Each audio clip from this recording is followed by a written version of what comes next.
Tell me a secret, I wanna believe it.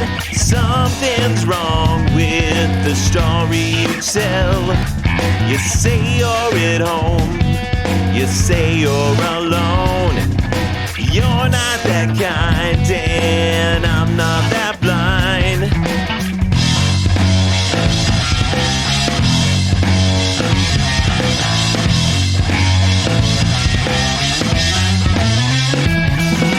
Hold me close while whispering lies. Tell me things that mystify. You're not at home, you're not alone. Saving face just to justify.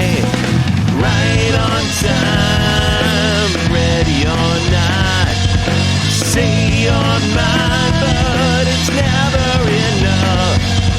Same old lies, I've had enough. Going home alone again.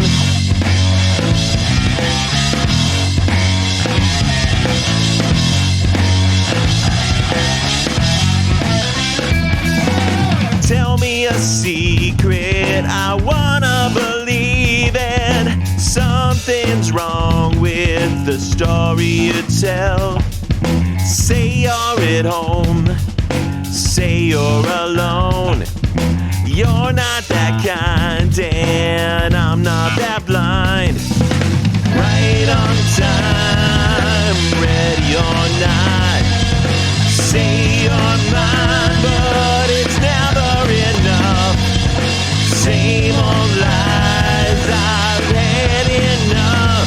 Going home alone again.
Ready or Not by Sons of Theo, and we're joined here by Ryan Acosta.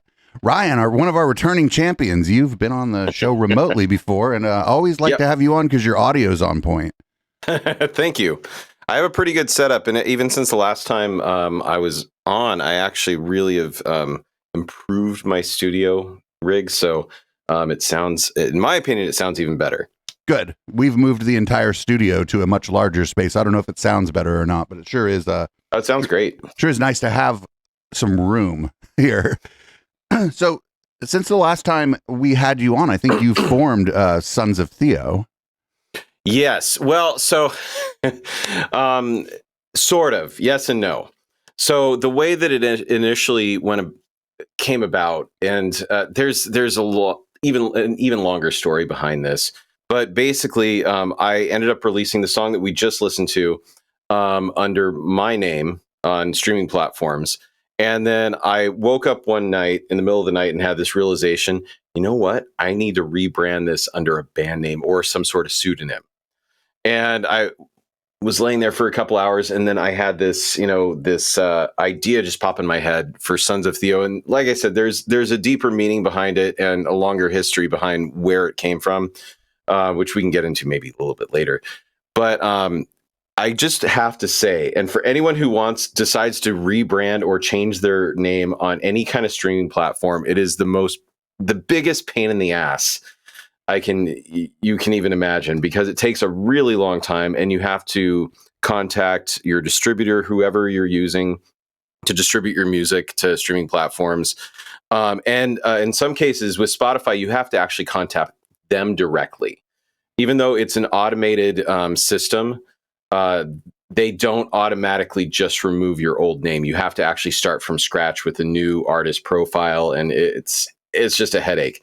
So it took several months to actually get that underway.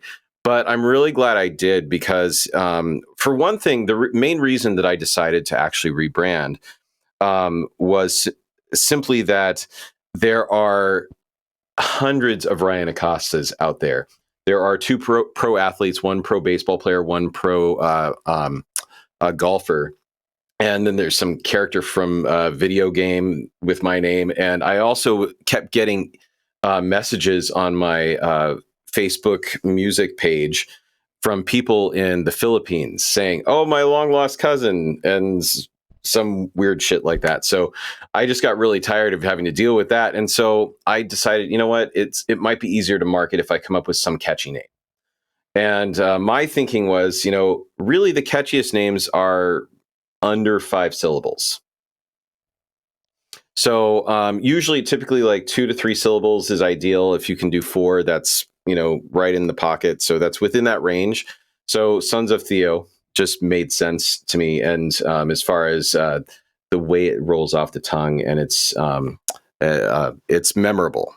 So anyway, so that's what ended up happening. I ended up releasing some music under this pseudonym, but I didn't have a band. The song we just heard, most of it was me. The only instrument that wasn't me was the bass, and the drums were virtual drums.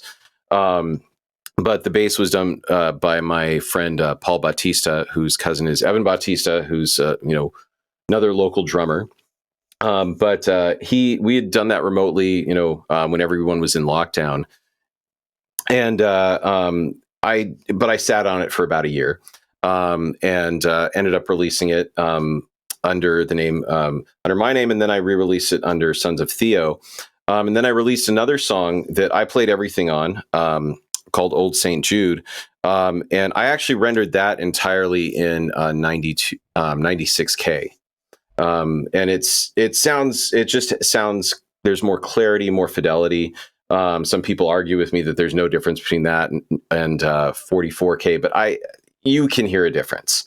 I mean, you can argue all you want, but there is clearly a difference. But I did everything with that song myself, but I still didn't have a band. And so I ended up booking a show before I actually had a band. I had a drummer I was kind of pseudo working with for a little while, but we'll get into that a little bit later. But I had ended up booking a show at Art Boutique last August. Actually, let me back up. Initially, I had actually booked a show at Caravan the previous summer that got canceled due to Omicron. And so finally, a year later, with the same ensemble, Aaron LaBelle on bass, and I had someone else on drums, but we ended up having Donnie Green play the show at Art Boutique last August, last minute. We'll get into that a little bit later.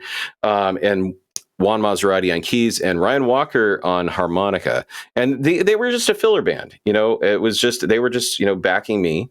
And that was okay. Ultimately, I wanted them in the band, but that just, these guys are in other projects and doing other things. So fast forward several months, actually right after that, I started working with this bassist, Mike McCaig. And, initially it started out, I'm just looking for people to, back me on this project. But we just really clicked, and we just kept playing together. He also sings harmony with me live. Really great voice, incredible bassist.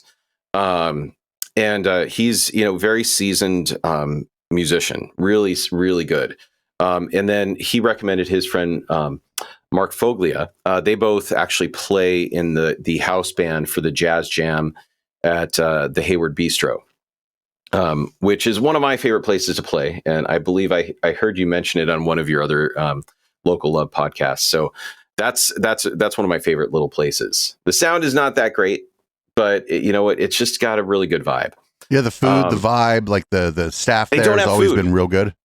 At least they don't currently have food. Oh, it had been a while since I went. I remember one of the first local shows I ever went to was my friend Frank had a band called Howlin' Dog, and that was back when I lived in Fremont. These cats were these cats were a good deal older than me at the time, and mostly like my concert experience had been like at arenas, right? Because at the time I still am, but I was like a DJ, so if I was going to local events, it was more likely to be like a rave. But I went there and they had the food was real good. The show started early too. It wasn't like the show. They do early shows.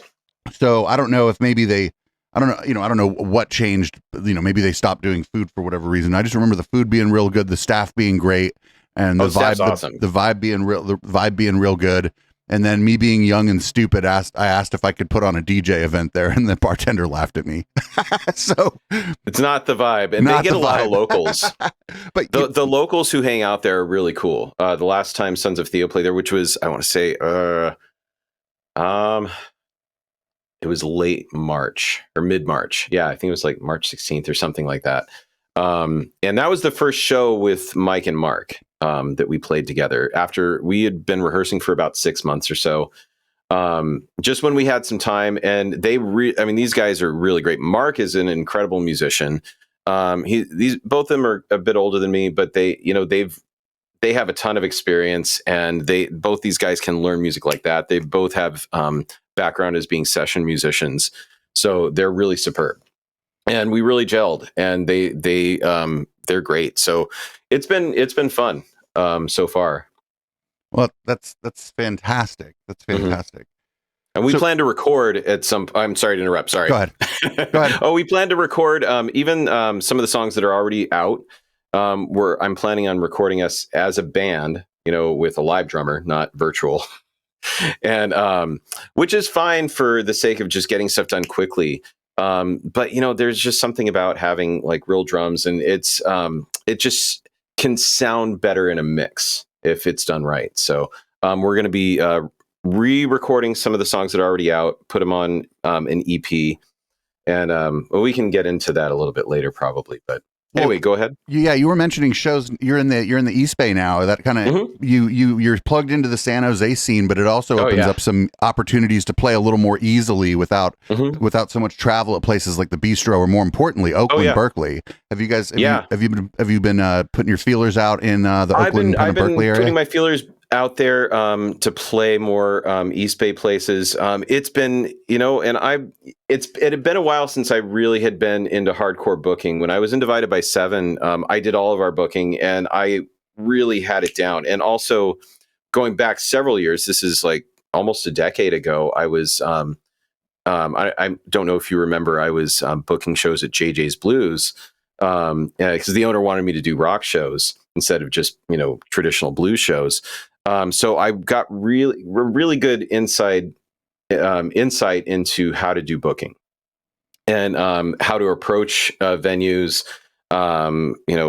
language, what not to say, not to send too many emails. That's the number one thing that I learned. It can be because these are people who get flooded with tons of bands and artists trying to book at their venue, and it can be overwhelming to the point where it's like I don't even know who to respond to. And so in fact, I remember when I was doing that, I responded to a fraction of the artists and bands that would contact me because it's just a lot, and it's you have to filter to some extent. So I've been putting my feelers out there a bit. We do have a couple things coming up in July. We're playing San Pedro Square Market. It's a 3-hour gig. We're doing half covers, half originals. And that actually was, I went through a booking agent.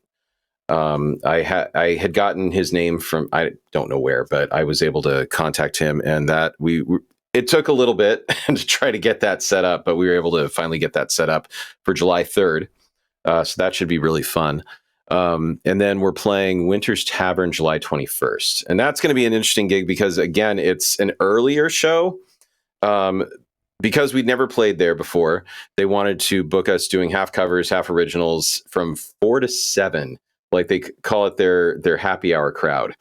and what they were offering us pay wise seemed decent. So I thought it was a decent. That would just be a good gig. And it turns that into a contact too. That's what I was going to say is one of the things that's kind of harder with booking anything, especially as we all get older and more into our like regular careers, is one of the best ways to get your foot in the door at a place is to actually put your foot in the door of the place and get to know other bands that are playing there. In my case, get to know other DJs that have played there, make friends with the bartender. Like, you got to, if they know who you are, they're more likely to respond to your email, even if it's a no, so that know not to, okay, well, this place isn't really into what we're doing. Well, you totally nailed it. And there's two things that I learned. And the first thing is that there's no harm in doing a cover gig or half cover, half original gig.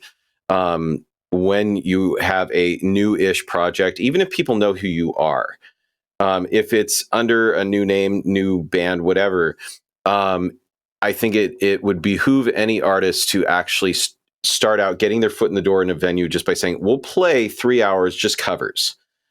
Because then when you come back to them again and say, hey, look, we want to now mix in originals with our covers, can we get this date?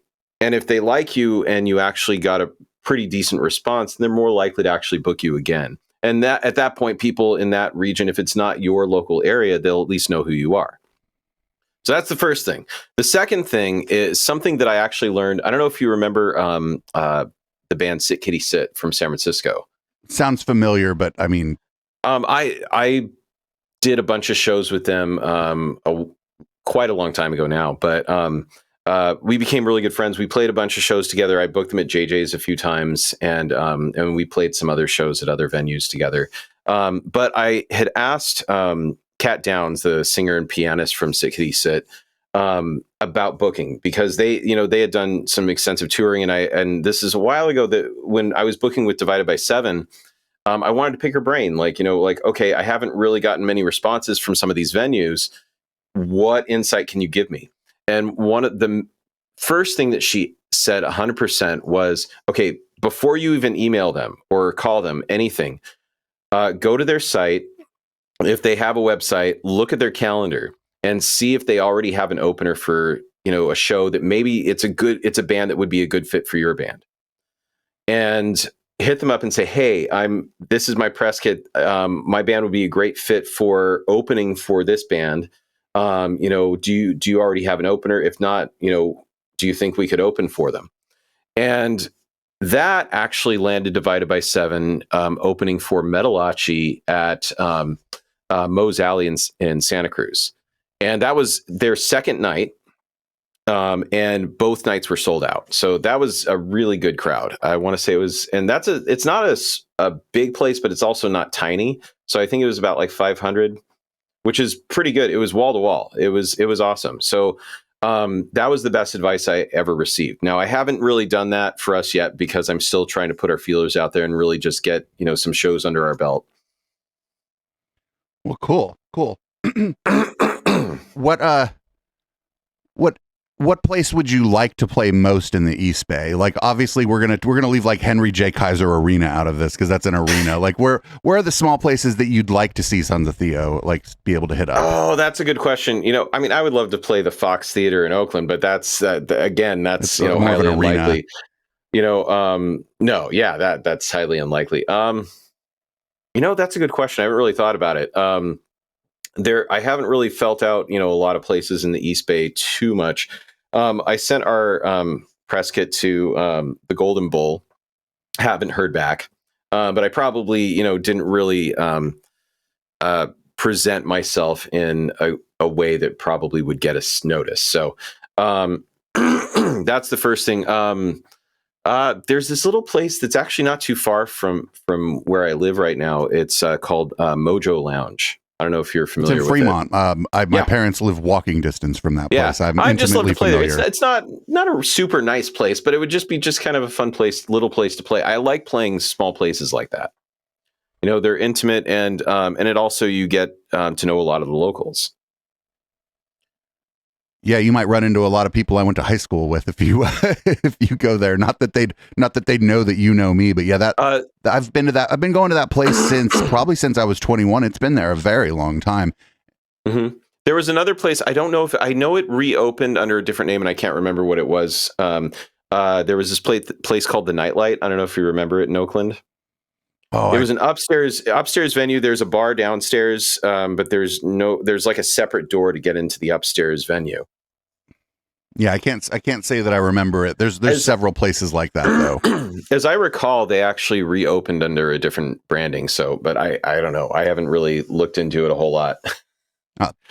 That's all right. Where's the last place you guys played? We played Sofa Street Fair. We played the Mama Kin stage, which was kind of interesting. And so back up, we played Arputiki on April 1st, which is probably one of my favorite sounding venues. And the lights too. Oh my god! Oh, the lights great. They're hot. Like, I don't know if you've been on that stage, but it's super hot. Yeah, even with the LEDs, there's just a lot of those are powerful lights. Imagine back in the day when lighting like that wasn't LED. Imagine how hot the stage was. Yeah, I was wearing a suit at that show, and which was probably the worst idea because it's just I was just sweating. But then on April 30th, we played Sofa Street Fair. We played the Mama Kin stage, which was interesting. And I don't want to complain because I was just grateful to be able to play. But they blocked Mama Kin is between what's the name of the street where Original Joe's it's the Original Joe's is on the corner. You have is that San Carlos? San Carlos, yeah. And then but they blocked off the street at San Salvador. So a lot of people didn't know that Mama Kin was even part of the festival. So we didn't get a lot of people. We got maybe 10. But it was still fun. Was it inside of Mama Kin? Yeah, it was inside. Oh. Which I think is another reason why we didn't get a lot of people. And even some of my friends who came to watch us, they said weren't even sure it was open. Because when we even got there, it wasn't open. We had to knock on the door to have them let us in. Because we were actually the first band playing on that stage. Oh, and that's a little bit rough too. If people aren't necessarily aware that there's a music happening there, and then you're the first band, maybe word gets around, because that's a cool place, and the sound in there is really good. And so it's great. And I've only been once, but that's a cool place. It really is, and they were really nice, really accommodating. The sound guy was super cool.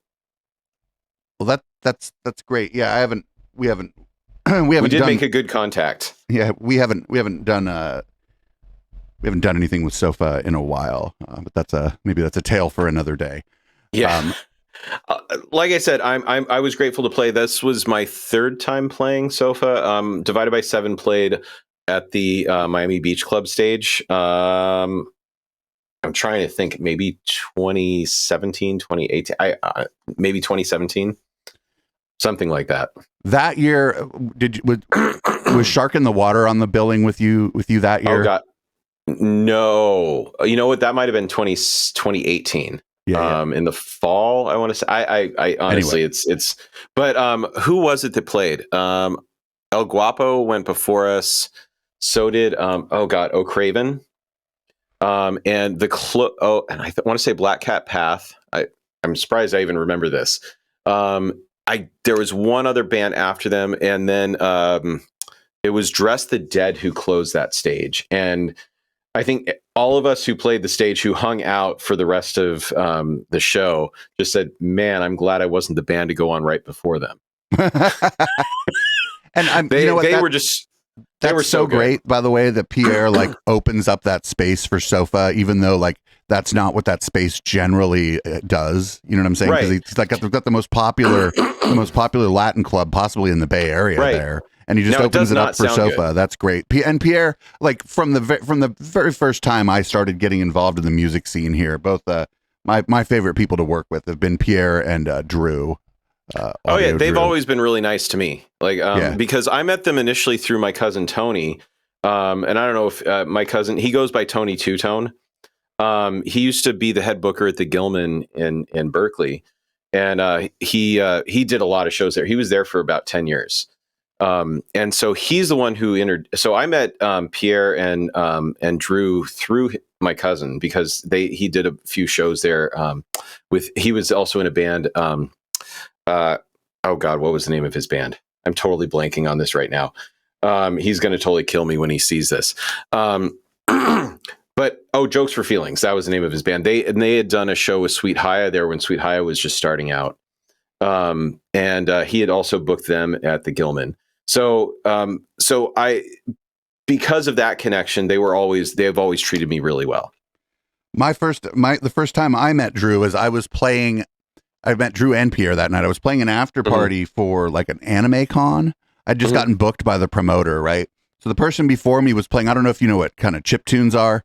It's like music. Basically, a lot of times they'll rewire an old Commodore 64 or an old Game Boy and turn it into a synthesizer.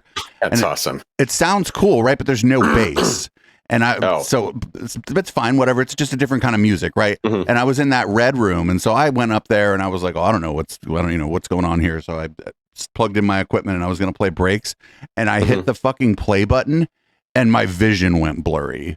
Because if you remember that red room, there was just bass bins everywhere. Yeah, and I was like, oh my God, I love this. Are you talking about the middle room? I'm sorry? Are you talking about the middle room? I'm talking about the back room. Oh, okay. The room that was like a hallway. Oh yeah. That's actually what that room. Yeah, that just seemed like a huge waste of space. That room was like, I loved that room just because, oh my God, just that we called it the boom room from there on out, because it was like the times that I played there, that was just where we would just store our gear. Oh, that's crazy. Yeah. I've played in that room. That's probably the room I played most in San Jose when I've played indoors. I think the thing I've played most is Bike Party. But you're talking about Back Bar Sofa, right? I'm talking on the other side. Oh, on the other side. Okay, then I don't know what you're talking about. It's anyway. That's how I met Drew and Pierre. Was impressed by. I was impressed. First of all, stunned, and then impressed by the bass bins that they had. So and they've always been super cool. Like anytime I had a weird idea for a show or whatever, I would just contact Pierre, and I'd be like, I don't think we're gonna make any money or whatever, and he'd be like, let's have some fun. Let's have a party. So, because he makes so much goddamn money on the other club, and I don't think they do that anymore. I don't think that their space is available to us anymore. I think that he's just doing Bezos now. Do you know if Back Bar Sofa ever reopened? I don't think it did. Oh, yeah, because I haven't heard anything. I don't think it did, but that's neither here nor there. Yeah. I kind of want to talk a little bit now about Fat Hat Music. If you want to do that. So the way it started out. Now this there's a little bit of history behind this. So when I was doing booking, my nickname I think it was actually Curtis Meacham from Monkey who said when you're doing booking, you got to come up with a nickname. And somehow I don't remember how it came up, but I got the nickname Fat Hat, and then I just kind of went with that. And my thinking on that name, and at the time I was wearing this Trilby style fedora, and so that was kind of fitting. It just kind of became a thing that I was kind of known for or recognized for, I guess. But my thinking behind the meaning of the name is that it's just this bottomless pit of a magic hat for creative ideas. So that's kind of where the image that kind of came to my mind when I started using that. Flash forward, when I was in Divided by Seven, we were we were basically going to publish our own music, and so I started my own publishing entity, registered with ASCAP, and just to publish our own music. And my intention was to turn it into an indie label long term. That band broke up. I kind of sat on it for a little bit. I still had the name, registered. And I decided to basically put my entire business, because as many know, I'm a music teacher. I actually teach at a music school in Palo Alto called New Mozart School of Music. But I also have my own teaching practice. And over the pandemic, I started doing everything virtually. So I decided to, instead of registering my business under my name again, I just decided to register it under Fat Hat Music. But then I decided I really want to put everything under one umbrella. So I decided to launch it as a publishing company for publishing not only recorded works, but also publishing sheet music and educational materials, and also for music lessons and music videos and music content. So and then it turned into basically an indie record label. Right now, I have, Sons of Theo. I did a project on, Randall Aubrey. Yes. So we recorded there's still some stuff that needs to be worked out with that. But we started tracking an EP for him. And he'd have to actually tell you, because I don't want to divulge what songs we recorded. There's one cover and 2 originals. And I played bass and guitar on that. He played some acoustic guitar, but I played quite a bit of guitar and bass. Any electric stuff on there was me. And then I did the production. I did the engineering. I did mixing, and we'll eventually master it once it actually gets finished and everything. And that'll hopefully be out sooner than later. And I'm going to release that under my label. But it's my thinking is I wanted to help up and coming artists get their music out there, not to take ownership of their music. I'm just a distributor. I'm just a publisher. I want you to own 100% of your music. So that's kind of where it's at right now. And I just actually released my first guitar instruction book. Oh, cool! Which is the first of a 3-part series. And it's also available as an ebook, which I don't know if that's going to sell more than the physical copy. It really doesn't matter. Whatever gets people buying it and using it. Right now, I'm actually offering it to other guitar teachers, and I'm offering them a free copy. Just to see if they want to use it. And ultimately, that helps me, because if they start using that, then their students buy it from me. Right, and so, if they end up not using it or whatever, you can ask why, and maybe you could learn a little bit. I can get feedback. Do a better job. Absolutely, and that's exactly why I'm offering that, because I can get some feedback from them. And ask, what would you like to see in this in future editions? Because there are a few things that I know that I'm going to want to add to it later. Even when I went back through after, getting my first couple proofs back and saying, maybe I might want to add these things later. For right now, it's pretty solid, but there are a couple things I might want to, change in the future. But it's part of a 3-book series. I'm planning on, I'm also working on a lead guitar book that will be out, I'm hoping, sometime at the beginning of next year. And then hopefully I would like it to be done sooner, but it's such an arduous process, and it just, because I'm doing everything. I do my own graphic design, I do my own formatting, I do my own editing. Your struggle is not unknown to me. Yeah, I know you do. That's the thing. It's like, because my whole idea of starting Fat Hat Music was I want to do everything under one roof.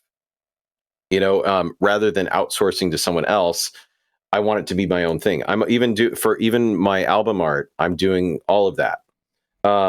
For the single for Ready or Not, I did the artwork for that, and actually that was taken from a comic strip that I did when I was 15. That's cool. And I thought that, I kind of want to resurrect this character and use it in some of my album art. I think that, it's a really ridiculous character. And I can get into what that character is about if you want, but it's really stupid. It's my juvenile 15-year-old self thinking something is funny that my adult self still kind of thinks is funny, but probably not enough to share. That's all right. Actually, it's all right with you. I'd like to take a break and play this old St. Jude song. Sure. Great. And everybody, we're here with Ryan Acosta of Sons of Theo, and we'll be back after this song, which, by the way, I've never heard, because it's a brand new song, and I knew I was having you, brand new to me, and so I knew okay. I was having you on, so I was like, well, I'm not going to listen to it until I have him on. We'll be back in a minute, everybody.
ocean meets the stream.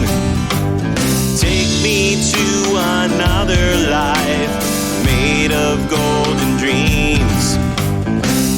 Down by the water where the old man drifts to sea. Find me in another life, a lonely tumbleweed. Oh my, what do we do with leftover stew and the blood in the oven? Oh my, old St. Jude, what do you do with that ice cold loving? Na na na na na na na na na na.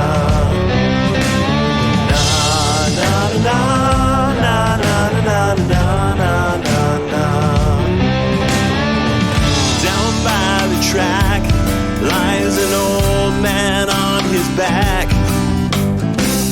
Hold his hands to his chest, one last heart attack.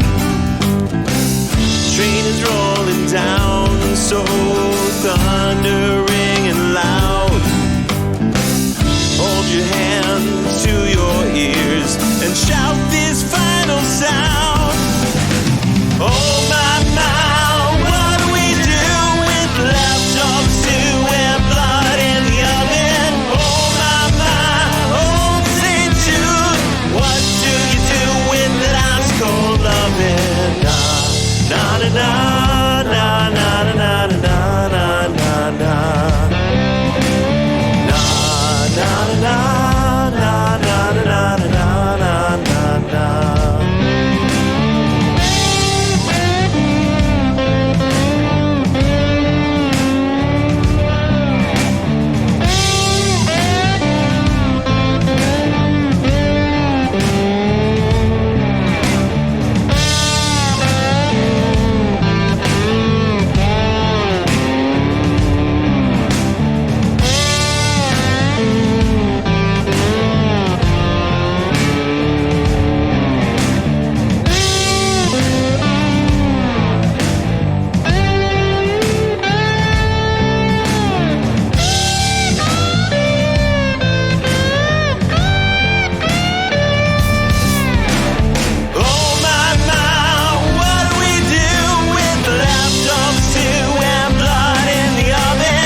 Old St. Jude by Sons of Theo.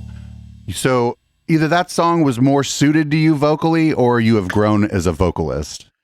So it's interesting you should say that, because even after that, so I actually did get voice lessons in between. But even after that, I did take a voice lesson from a friend of mine after the release of Old St. Jude. And since then, my voice has actually even gotten better than that, which is one of the reasons why I want to redo it and put it on an EP. Probably, I don't know when that's going to get done, but yeah, I would definitely say there's definitely an improvement. There's also an improvement in production. I noticed that too. Yeah, especially the drums. Even though you were saying the drums sound like a little more swing. It sounds like in there. There's that, but there's also so there are a couple things. One, the Ready or Not was rendered in 44K. Old St. Jude was rendered in 96K. You had a little more dynamic range out of that. Yes, absolutely. And anyone who argues about that, just listen to the difference. And I understand. People ends up getting squashed down to an MP3 and put in people's headphones, but still, yeah. If the source material is higher quality, there's nothing. Even if most of that gets stripped out by the MP3 encoding process, there's no reason not to have the source material be the highest quality you could possibly have it. You get more fidelity, and that's really what it boils down to. And so there's that. So the first one, I really appreciate Matthias Miller, who actually mastered Ready or Not. He and I sat down and he gave me a full tutorial on mixing. And, you know, I thought I knew about mixing, but he really helped me a lot. And we rescued that track as much as possible. There were a lot of things on the initial rendering of that song, Ready or Not, that were wrong from the get-go. Like, for example, the bass was recorded way too hot, and that was very difficult to fix.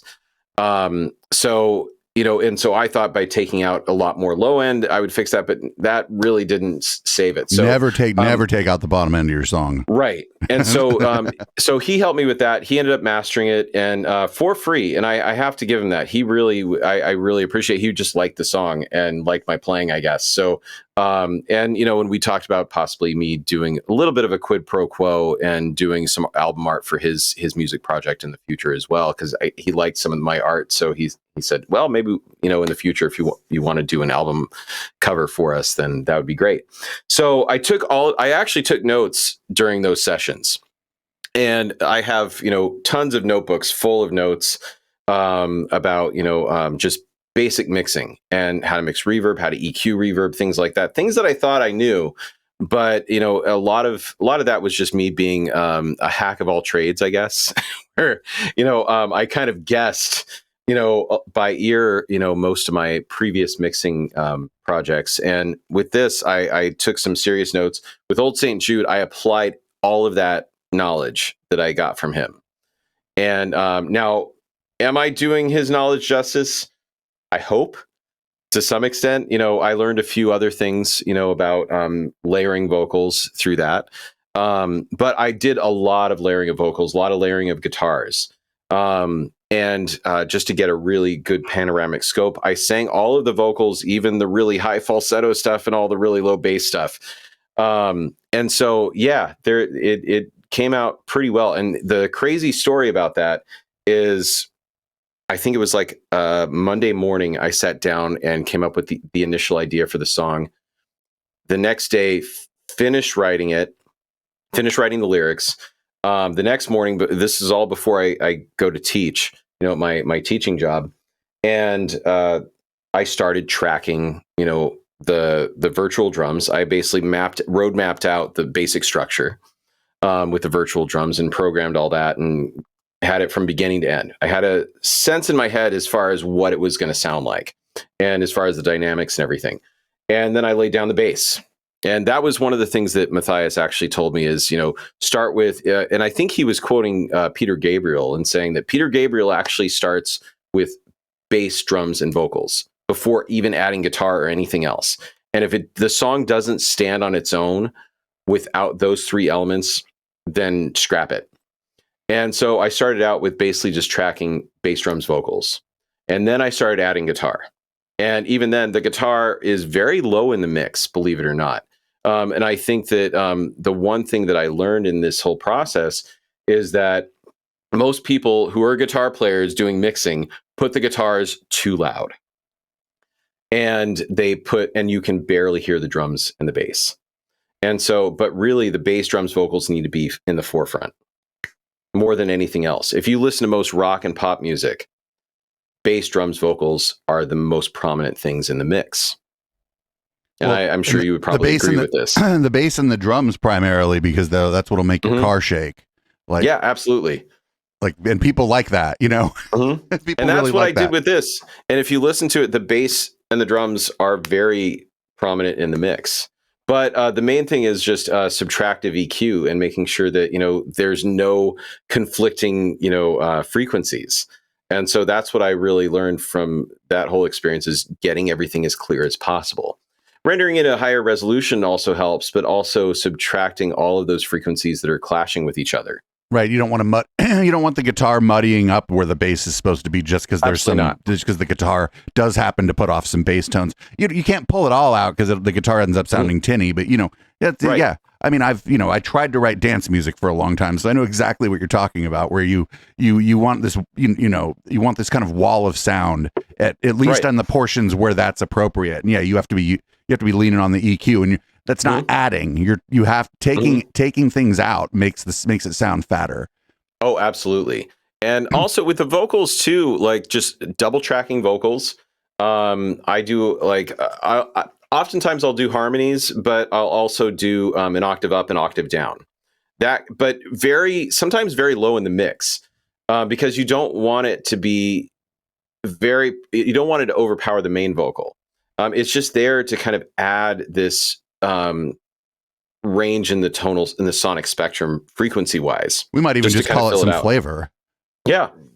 People might not even notice that you've done it. In fact, the point is that no one notices that you've done it. Right. That's the point. But without it, something would be drastically missing.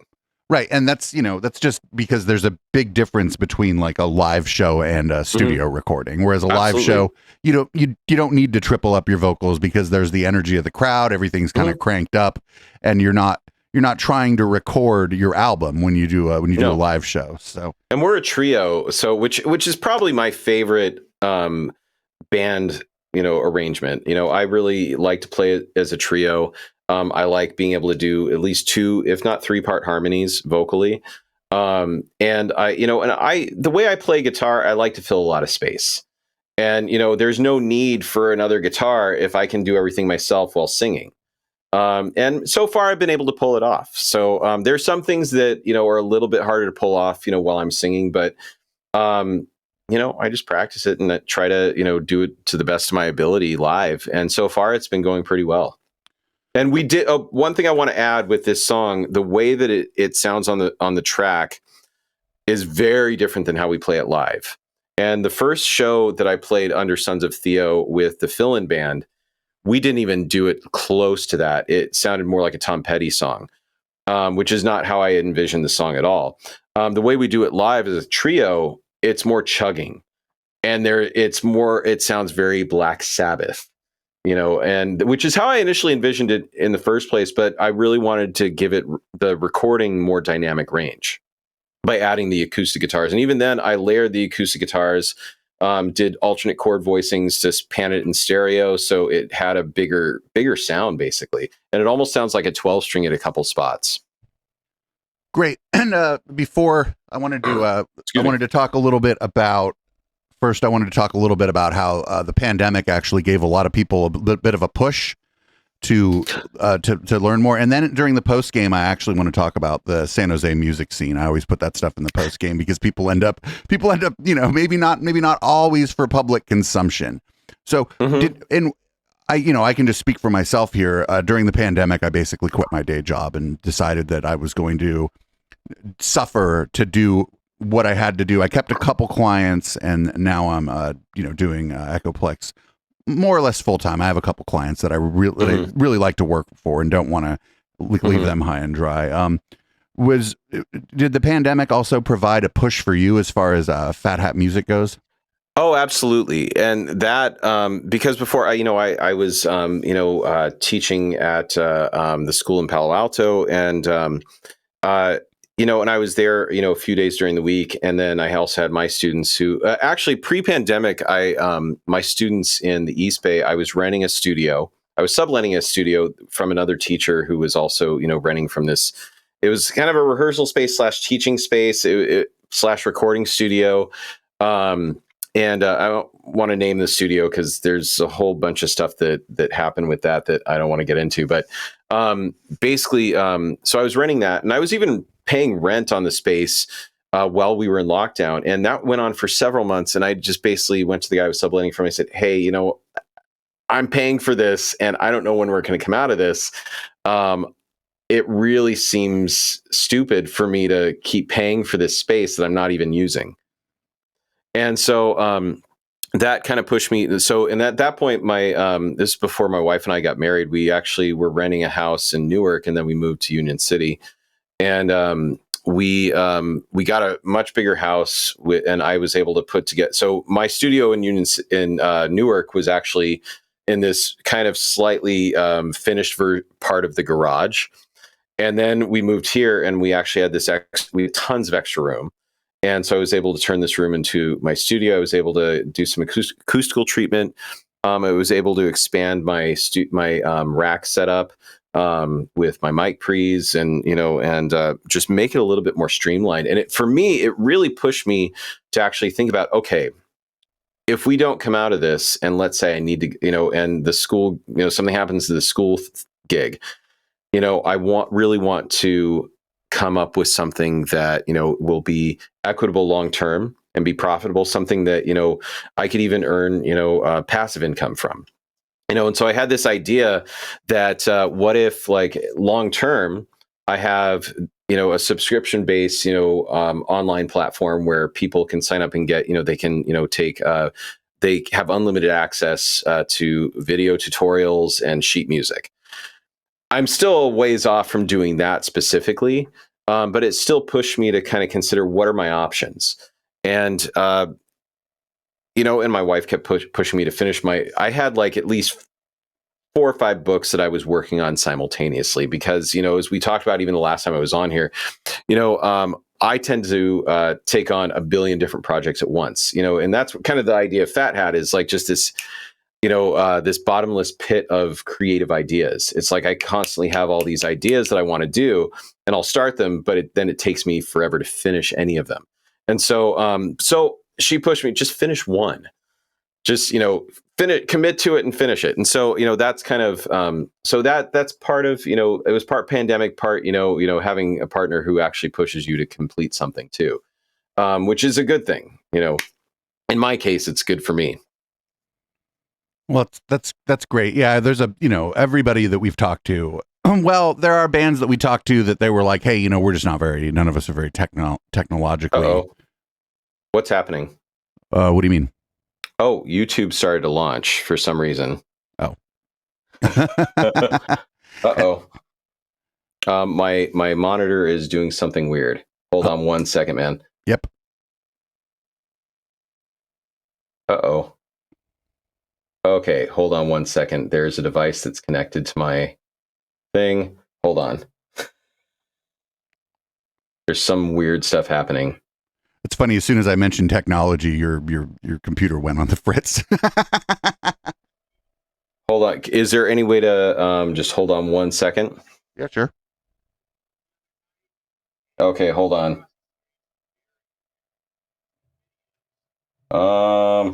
Is there any way you can go to a song really quick? Oh, okay, that's disconnected. Someone in my house was actually connected to my somehow connected to. Oh man, I don't know how to disconnect this. Hold on 1 second. We can close out the more formal part of the interview here, I suppose. Everybody, this has been Ryan Acosta from Sons of Theo. He was in a band called Divided by 7. We're going to rock a jam by Divided by 7, and we'll come back with a little bit of post-game for my members. And, of course, for anybody in Ryan's community who would like to download it, we'll make it available, too. This is Narrative by Divided by 7. We'll be back in a minute.